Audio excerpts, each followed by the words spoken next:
Relatos del lado oscuro.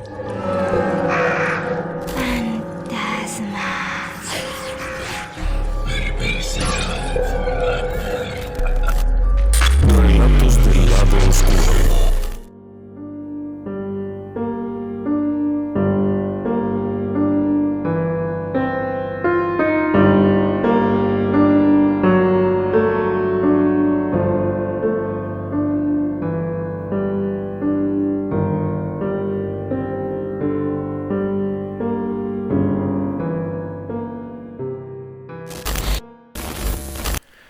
El 18 de agosto de 1968, Emil Barnea y su novia, Zanfira Matea, han decidido salir a dar un paseo. Es domingo. Emil no tiene que trabajar. A sus 45 años es empleado de la construcción, en tanto que Zanfira es empleada de una organización de caridad. Les acompañan dos amigos más, quienes han decidido ir a caminar por el bosque. Es una tarde agradable, muy agradable.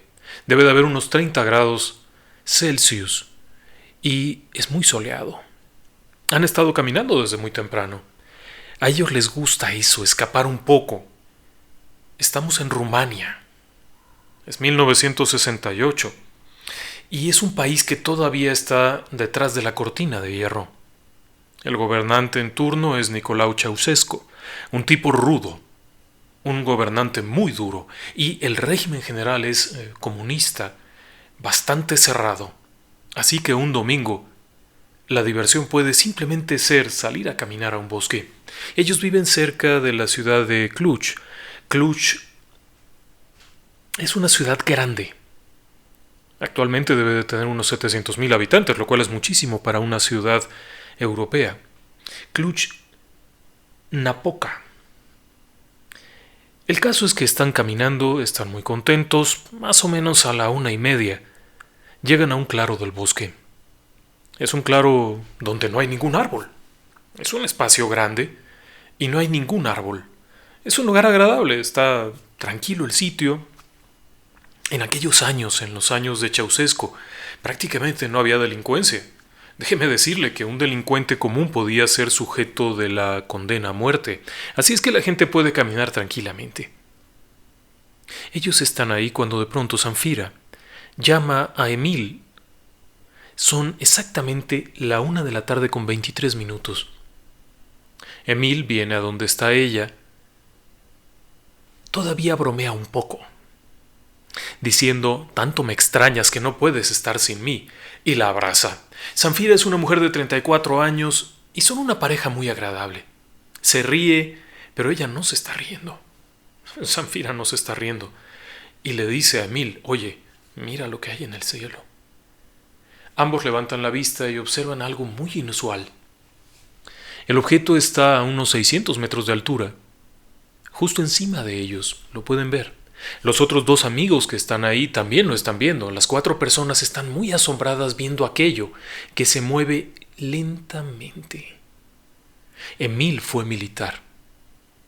Antes de dedicarse a la construcción y antes del régimen de Ceausescu, él había sido militar, había participado con las fuerzas del Pacto de Varsovia.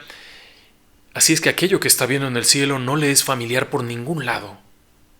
No es algo que sepa de dónde viene o qué es, por lo que, sin dudarlo, toma su cámara fotográfica, que ha llevado precisamente para el paseo, para tomar algunas fotos. Es una cámara soviética, con una película blanco y negro muy sencilla, pero tiene enfoque. Así es que él puede perfectamente acercar la cámara, regular y tomar la foto. Después vuelve a cargar, vuelve a nivelar en la imagen y vuelve a tomar otra foto. En total tomaría 4 fotos. En realidad tomó más, pero solamente 4 servían para algo. El avistamiento habrá durado unos 2 minutos, máximo 3. Cuando aquella cosa está tomando la última foto, Emil, aquella máquina, aquel aparato, repentinamente toma una enorme velocidad y asciende vertiginosamente hasta desaparecer. Los 4 amigos se quedan muy impresionados y platican acerca de esto. Emil comenta que él tiene un amigo que sabe mucho de estas cosas en la Universidad de Cluj. es un investigador, es un científico, pero le ha interesado estos temas. Uno de los amigos que está con ellos le pide que por favor no diga nada. Es 1968 y a Ceausescu, al gobierno, no le agradan este tipo de cosas. Aún así, aquello queda en una plática. Durante los días siguientes todo el mundo a su negocio, todo el mundo a su trabajo. Más o menos unas 2 semanas después, Emil lleva a revelar las imágenes. Cuando se las devuelven, las fotografías impresas y los negativos, algunos días después, observa las fotos y se sorprende de qué es aquello. Y sin pensarlo 2 veces va a visitar a su amigo Florin Georgita.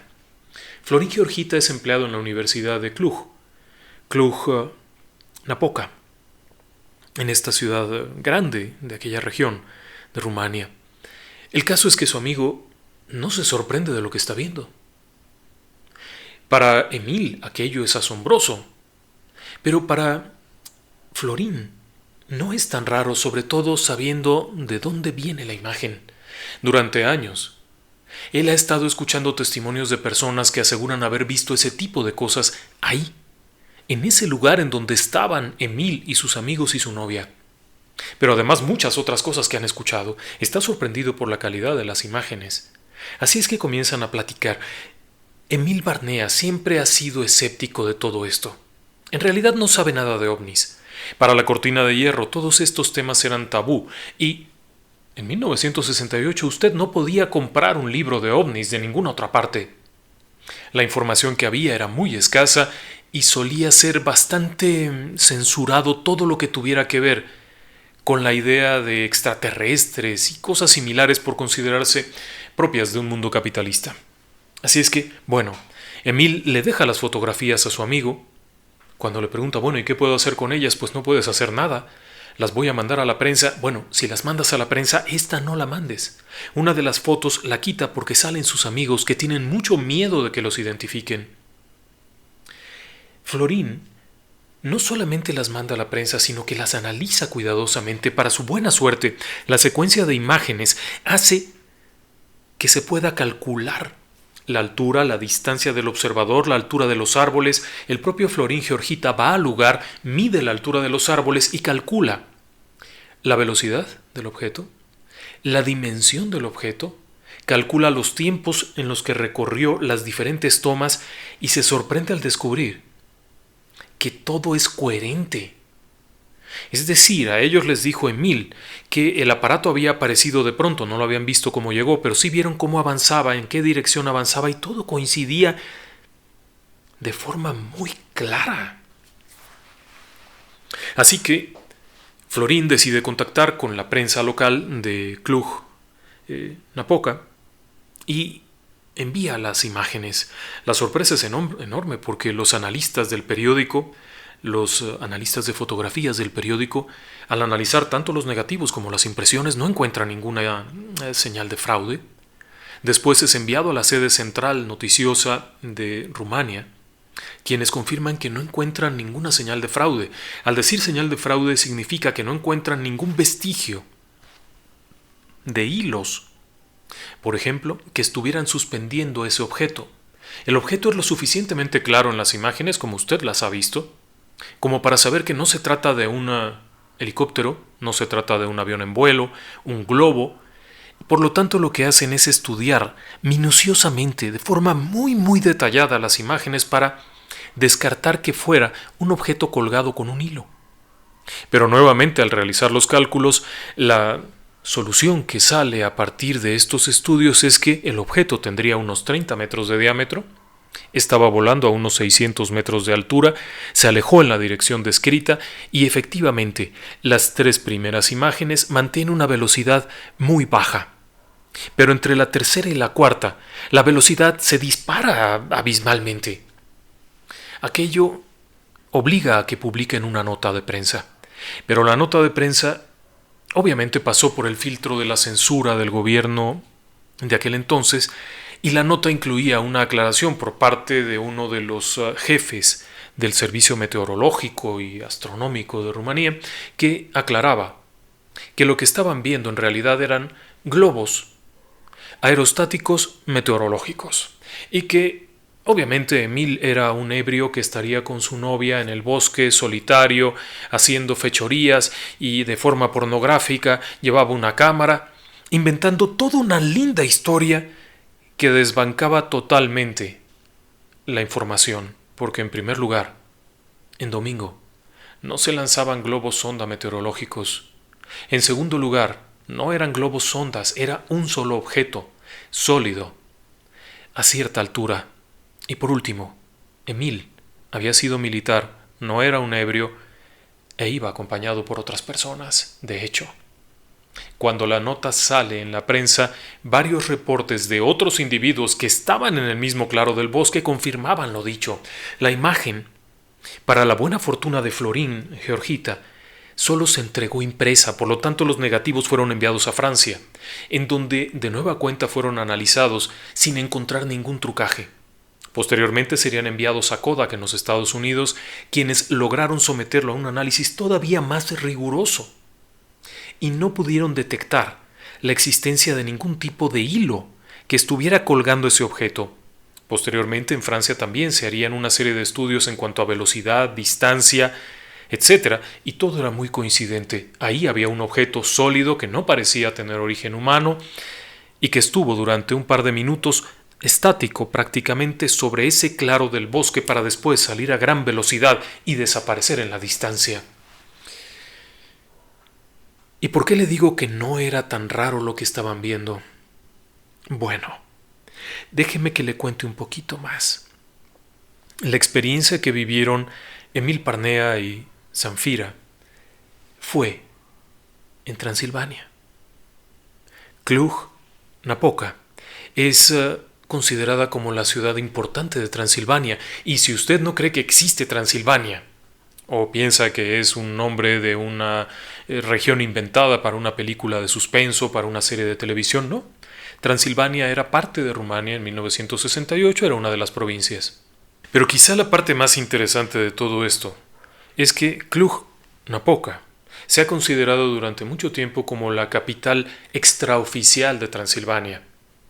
Y justamente a un lado de Cluj-Napoca, en donde se dio el avistamiento de Emil Parnea, se encuentra el famoso bosque Oia Baciu, el bosque de los misterios rumano. Sí, es un sitio increíble. Tiene muchas características peculiares y desde mucho tiempo atrás se había hablado de fenómenos extraños. Oia Baciu también se conoce como Padurea Oia, el bosque del pastor o los árboles del pastor. El nombre de este bosque deriva de una antigua historia, muy antigua, en donde se narra que un pastor un buen día salió llevando consigo 200 ovejas. Se internó en el bosque y nunca más fue visto. A pesar de que salieron a buscarlo, jamás encontraron restos ni de las ovejas, ni del pastor, ni ninguna evidencia de cuál había sido su destino final. Evidentemente, era una leyenda, no se sabe en qué época fue, ni quién fue el pastor, ni mucho menos. Hay muchas otras leyendas que se han tejido alrededor del Oia Baciu, y, de hecho, algunas de ellas narraban episodios de desapariciones misteriosas de personas. La niña es una de las leyendas más populares en el bosque. Se dice que una niña de alrededor de 5 o 6 años, en algún momento de principios del siglo XX, se descuidaron sus padres y la criatura sale caminando y se interna en el bosque. Se pierde. Sin embargo, a pesar de la búsqueda de los habitantes y de toda la región metida ahí, jamás la encuentran, hasta que 5 años después, la niña regresa, exactamente igual, con el mismo vestido, del mismo tamaño la niña, con la misma carita, y sin recordar más que haber entrado al bosque y haber salido, como si acabara de entrar y salir, sin jamás haberse perdido. La leyenda nuevamente es una leyenda, pero la historia de este bosque se remontaba antes, mucho antes. Los primeros avistamientos que fueron documentados en los años 50. Posteriormente, en los años 60, en plena cortina de hierro, hubo un investigador, Alexandru Stiv, quien se atrevió a fotografiar todo lo que podía en ese lugar, sabiendo que corría riesgo su vida. Este hombre escondía todo, jamás lo pudo publicar. pero se dedicó a recuperar desde imágenes fotográficas de extrañas luces en el cielo, frecuentemente en una misma zona del bosque, hasta testimonios de personas que habían vivido episodios muy raros.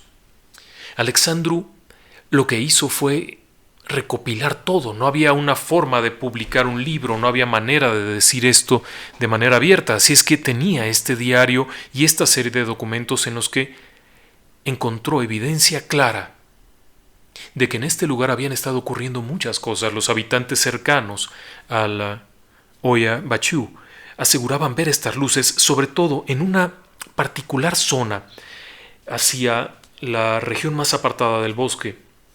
Existe esta especie de círculo. Muchos dicen que es un círculo perfecto. No, la realidad es que no es un círculo perfecto, simplemente es un círculo grande que no tiene ninguna vegetación, que es precisamente en donde Emil tomó la fotografía del 68. Este fragmento del bosque se conoce como la zona muerta, aunque en rumano le conocen como Poiana Rotunda, la zona muerta. Durante los años que Alexandru se dedicó a investigar, pudo documentar que en general, en esta zona, se podían observar estos objetos, pero también pudo documentar que la vegetación no crecía. Hay una delgada capa de pasto, pero no crecen árboles, en tanto que el resto del bosque está repleto de árboles. Este no tiene ninguno. Pero eso no es todo. Alexandru también pudo documentar episodios en los que las personas que se internaban en el bosque sufrían desde dolores de cabeza intensos, pérdida del sentido, episodios de náusea muy severos, erupciones cutáneas también muy severas, hasta episodios en los cuales parecía que tenían quemaduras. El mismo Alexandru narraría en sus textos, en sus diarios, haber sentido él mismo parte de estos fenómenos en sus periodos de tiempo en los que podía escapar y meterse al bosque. Aseguraba siempre estar sintiendo la presencia de alguien que lo observa, como si hubiera una persona entre los árboles mirándolo. Pero poco a poco, conforme pasaba el tiempo y Alexandru pasaba más tiempo dentro del bosque, los fenómenos se volvieron literalmente más descarados, haciéndose notorios frente a su mirada para después desaparecer e irse. Fenómenos que iban desde orbículos visibles a simple vista, orbs, esferas de luz que deambulaban de pronto entre los árboles a simple vista. No eran muy grandes, pero muy abundantes. Hasta la imagen aquella del hombre en el árbol. Él recordaba claramente haber visto a ese hombre parado junto al árbol, después aparecer una mujer que se plasma junto a él y poco a poco ambos van desapareciendo mientras lo observan. Desafortunadamente la información no podía ser publicada. Durante el tiempo en el que estuvo el gobierno de Ceausescu había mucho hermetismo en todos los sentidos. Sería hasta años después, cuando el propio ejército se levantó y mató a Ceausescu y a su esposa, que pudo haber una poca más de libertad, cuando uno de los aprendices, vamos a llamarlo así, de Alexandru, que es Adrian Patrut, escribiría todo esto en un famoso libro. Ahí lo interesante de este tema es que Adrián es un doctor en química de la Universidad de Cluj. Pero eso no es todo. Es un hombre que ha viajado por todo el mundo, que ha publicado textos, que constantemente está haciendo investigaciones y que tiene varios documentos en los que ha investigado el misterioso bosque Oya Bachu y ha recuperado estos testimonios. Prácticamente todos los fenómenos extraños ocurren en este lugar. Los avistamientos de ovnis, bueno, se han sucedido durante mucho tiempo. Los fenómenos paranormales como estos lamentos extraños también son frecuentes. No todas las personas lo escuchan. Solamente algunas personas cuando entran al bosque perciben el lamento de mujeres. Ese es particularmente escabroso y no es durante la noche. Durante la noche la mayoría de las personas de la región de Cluj no entran al bosque, entre otras cosas porque hay muchos robos.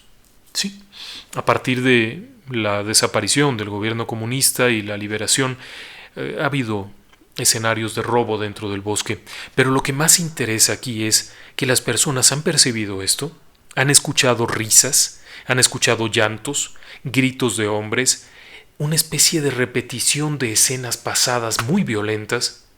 pero también han experimentado estos signos físicos, las quemaduras, la pérdida de apetito, el rash, el dolor de cabeza. Usted inmediatamente me diría, seguramente es porque hay algún tipo de sustancia radioactiva en el suelo, algún desperdicio atómico, alguna prueba nuclear de la época de la Unión Soviética, algo. Y sin embargo no es así. Adrián Patrut también realizó pruebas del suelo, de los contenidos minerales del suelo y no encontró nada inusual.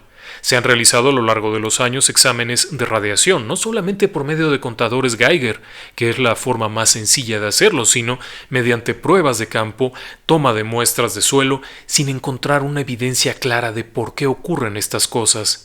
Insisto, no a todas las personas les ocurren. El testimonio de un guardia forestal que ha estado ahí durante 10 años echaría por tierra todo esto, ya que él asegura nunca haberlo sentido. Sin embargo, asegura sí haber visto algunas luces. Entonces, bueno, cada quien tiene una percepción diferente. En cuanto a la propia vegetación, tampoco es usual. En ciertas zonas del bosque los árboles tienen una deformación única, que no obedece a corrientes de aire, porque es específicamente en la parte central. En los alrededores los árboles son normales, pero en esta parte central los árboles presentan una deformidad única, que no se ha podido explicar claramente. Posterior a esto también se encuentran otros fenómenos raros. Por ejemplo, algunos árboles sudan una especie de savia extraña, mientras que el árbol inmediato no lo hace. ¿Hay animales? Bueno, había animales hasta hace algún tiempo, sí. Pero estos no solían ser agresivos, sino más bien se alejaban de los humanos. El sitio como tal también tiene unas características muy peculiares porque se asegura que numerosas personas que han ingresado al bosque se han perdido y nunca han sido encontradas. Claro está que usted me dirá, bueno, es que es un bosque, en un bosque puede haber... No. Le voy a poner unas comparaciones. El bosque Aokigahara, en Japón, tiene 3.500 hectáreas. El bosque de Chapultepec, en la Ciudad de México, tiene 650 hectáreas. El Parque 3 de Febrero en Argentina tiene 370 hectáreas. El Oyabachú solamente tiene 270. Es decir, es muy pequeño. Es una franja boscosa que está colindando con la ciudad. De hecho, por ahí ahora mismo debe de haber una fotografía en la que se ve cómo algunos rascacielos, o por lo menos edificios de apartamentos, colindan con el bosque. Hay una cercanía enorme, y esto ha sido así durante mucho tiempo. Por eso resulta todavía más extraño que las personas desaparezcan al interior del bosque. Por otro lado, históricamente el bosque ha estado habitado durante miles de años. Los hallazgos de 1993 y 1994 revelan asentamientos humanos anteriores a 6.500 años antes de Cristo, es decir, unos 8.500, 8.600 años atrás. En ese lugar habitaron seres humanos que construían casas, que construían una pequeña ciudad, que construían monolitos en una forma circular similar a la de Stonehenge en Inglaterra. Estas formaciones de rocas resultan particularmente intrigantes. Pero eso no es todo. Esta región, como usted recordará si es que ha visto el programa acerca de Vlad Drácula que tenemos por ahí, es una región históricamente muy violenta.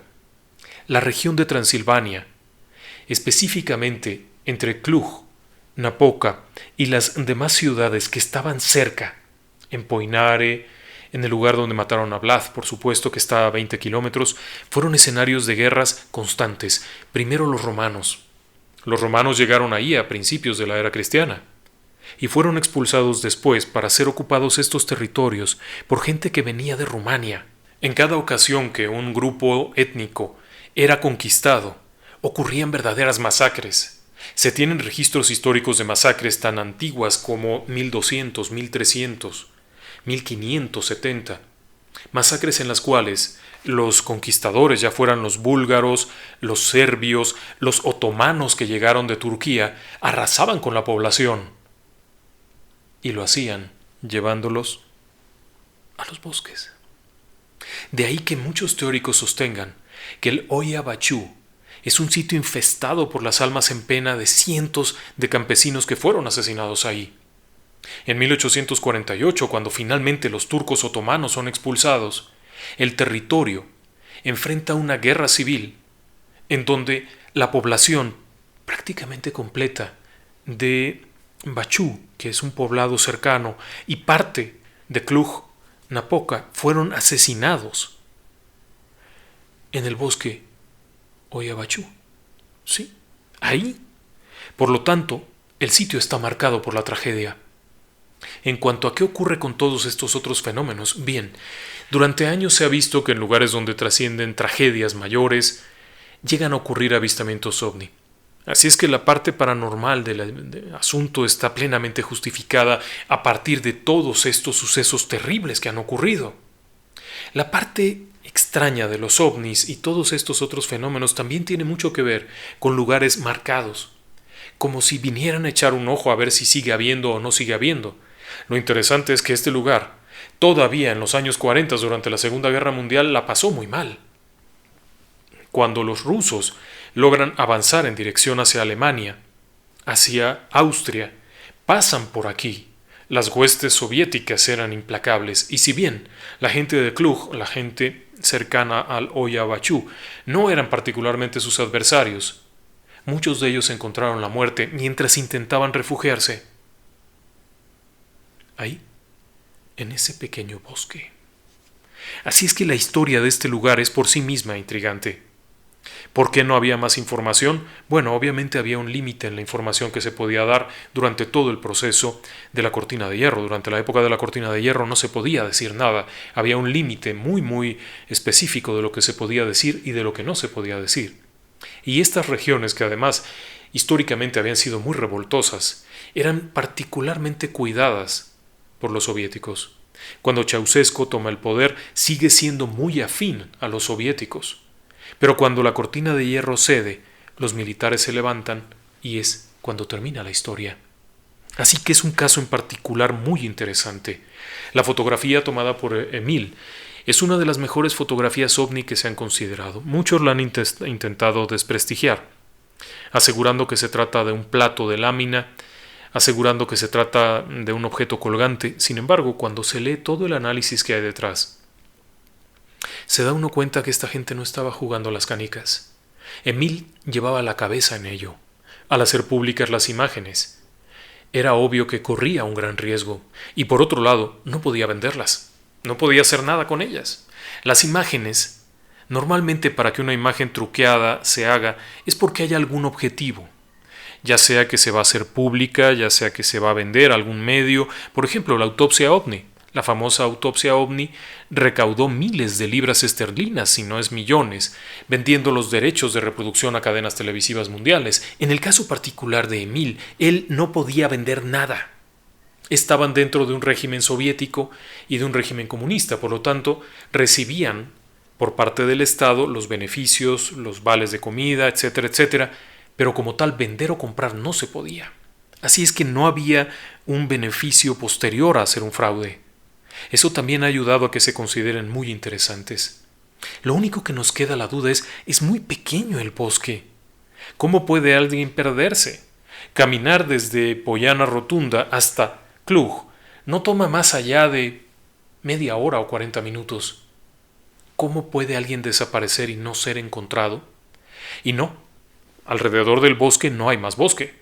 El bosque es una franja muy particular, como se puede ver ahora mismo en su pantalla. Este es el bosque. A kilómetros de ahí hay otros bosques y hay otras montañas, pero este es. Hay viviendas pegadas al bosque, hay otras construcciones cercanas, lo que hace pensar que en algún momento alguien podría encontrar el cuerpo de una persona, que alguien podría salir caminando durante la noche al ver las luces de los edificios, pero así no ocurre. Lo que nos hace ver que es un caso muy extraño e inusual. En fin, a nosotros nos llamó la atención, este tema nos lo han recomendado por parte del auditorio hace algún tiempo, no habíamos tenido oportunidad de trabajarlo, estábamos buscando el libro de Adrián Patrut, pero resulta que nunca se tradujo, se publicó en 1995 y no hemos podido conseguir una traducción, y el que hay lo hay en rumano y no es nuestro fuerte el rumano. Así es que tenemos que depender un poco de lo que hemos encontrado al paso del tiempo buscando. Pero es un tema bien interesante. Desafortunadamente, igual que en muchos países del mundo, el Oyabachú enfrenta dos problemas. El primero de ellos es el crecimiento urbano. A pesar de que se considera una reserva natural, hoy en día algunos urbanizadores fraudulentos, aprovechando una especie de falta de autoridad en la región, han hecho caminos y han comenzado a deforestar masivamente aquella zona. La pregunta es, ¿qué ocurrirá cuando empiece a vivir gente ahí? En este lugar tan enigmático y tan lleno de carga de todo tipo. ¿Qué pasará con ellos? Y la otra son los delincuentes. Durante los últimos años hay sucesivos reportes de personas que han sido asaltadas al ir allá. Hay incluso personas que organizan campings, que organizan travesías de bicicleta y han tenido que solicitar la ayuda de la policía de Cluj para que puedan cruzar tranquilamente. Así que, un buen tema, muy extraño. Esperemos que le interese. Y bueno, aprovechando que ya estamos aquí, queremos mandar algunos saludos. Queremos mandarle un fuerte saludo, deme un segundo, a Caroline, que nos ha estado escuchando. Queremos mandarle también un fuerte abrazo a nuestro amigo Arturo Jaimes. Siempre está acompañándonos, es un gusto. Un fuerte abrazo a Arturo. A Catherine, que nos acompaña también con su pequeña, que le gusta escuchar nuestros programas. Queremos pedirle, por favor, los que sean muy demoníacos, no los escuchen. No deje que lo escuchen. Llegan a ser perturbadores y llegan a hacer que las personas desarrollen miedos que no necesitan cuando son pequeños. Así es que ahí está, pero le mandamos un fuerte abrazo. Le mandamos un fuerte abrazo a Luis Flores, al profe, al teacher Boris, que por ahí lo hemos visto que anda, y claro, a todos nuestros amigos de siempre. Nuestro absoluto agradecimiento por sus apoyos, por sus aportaciones. El canal sobrevive gracias a todo esto. Les mandamos un fuerte abrazo. Nos escuchamos muy pronto.